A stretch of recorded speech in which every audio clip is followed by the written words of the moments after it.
True, true, true. Ma'am, can I ask you a personal question? You seem to be, and you are, a very deep strategic thinker in your policies. You've presented so many budgets. When there is a shallow political argument against you, like when Rahul Gandhi said that how many people from which caste are in the halwa ceremony, a lot of the people in the audience, they were not amused, they were baffled at the nature of the question that was put to you, because you're a serious person, and running a finance ministry, being finance minister of India is serious business. You don't wake up and think about political issues all the time. How do you respond to it? You've been through personal attacks, people have underestimated your ability, you've every time come out strong. But when, after all these years, that kind of an argument was put, when that attempt was made to pull you into what I call caste card politics, what goes on in your mind? Because there's a politician also somewhere. So no, but I also think other than attempting to pull me down, he's doing a disservice for the cause that he pretends to take up. Why so? In this case, for instance, talking about halwa, talking about how many scheduled castes are there, yes, how many OBCs are there. If you're really intending to serve the cause of scheduled castes, yes, it's not a halwa ceremony on which you'll question that. That's true. You'll do so much more to help the cause of really scheduled castes and OBCs, rather than say, during the halwa, if you had 5 fellows belonging to OBCs or SCs or STs, you've served the cause.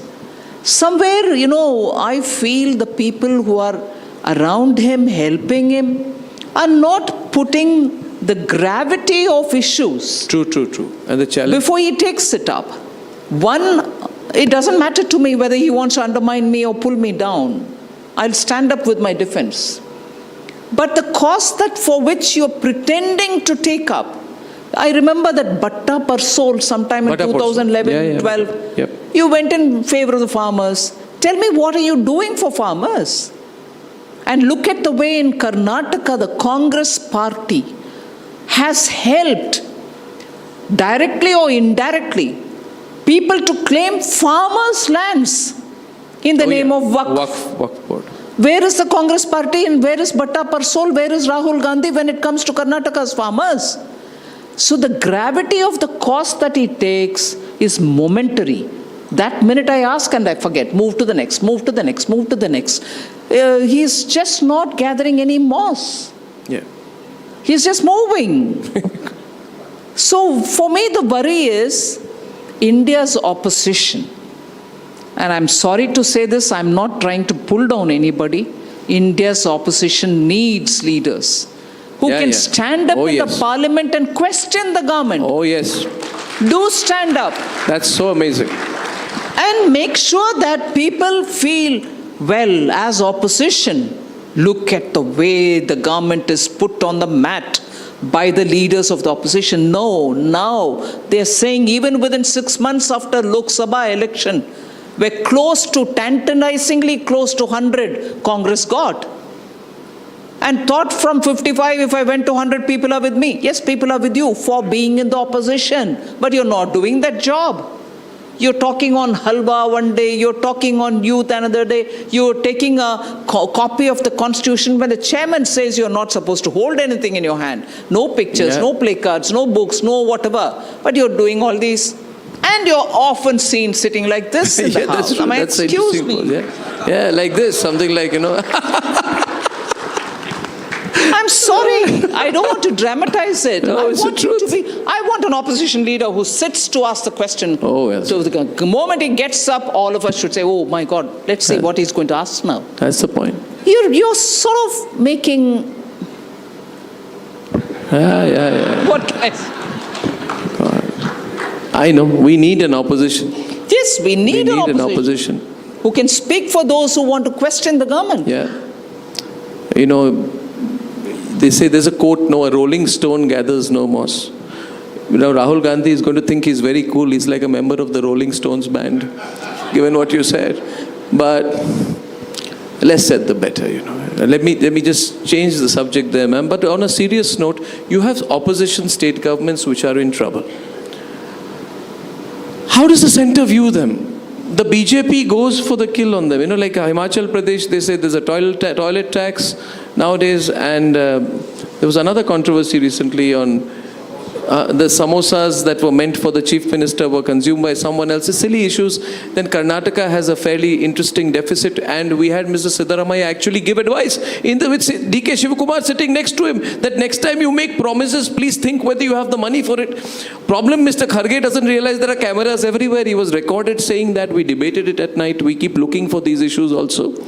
Now, are you a little too tough with the state governments? Ms. Sitharaman, if you don't mind my asking you, because all of them point their fingers at you. All these chief ministers, they point their fingers at Prime Minister, of course, but they point their fingers at you saying, Nirmala Sitharaman, Finance Ministry, allocation of funds, Niti Aayog, they have complaints everywhere that we are not being given what are... So what if we give freebies? It's our policy. Government should support us long term, etc. Bengal, Mamata Banerjee, all of them. So how much truth is there in that comment that there's a little bit of... Not one bit of truth. Are you sure of that? I'm sorry to sound so aggressive on No, I like you aggressive. You're no longer aggressive. On. When you were spokesperson, you were very aggressive. Nowadays, you've become far less aggressive. But please, we like the aggressive Nirmala Sitharaman on top of this. Arnab will be the first fellow to say, what is this finance minister? She doesn't contain. She can't take it. No, please. She shouts. She gets aggressive. And look at Gautam Gambhir. He's been told, why is he always confronted?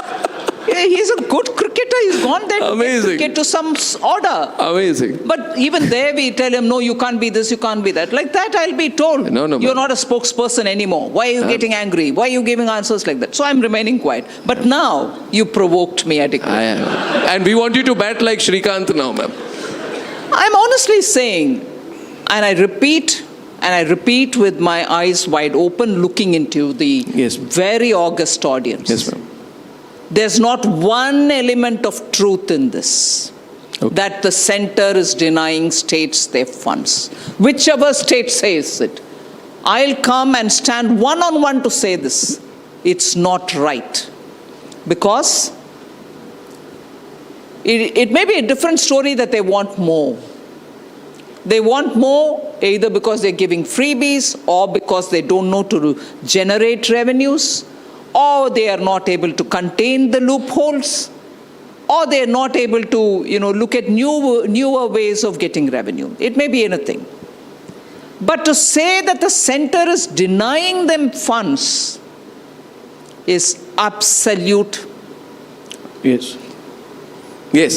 I was going to say nonsense. Yes, it's all right. Maybe that's not right. No, it's all right. But baseless.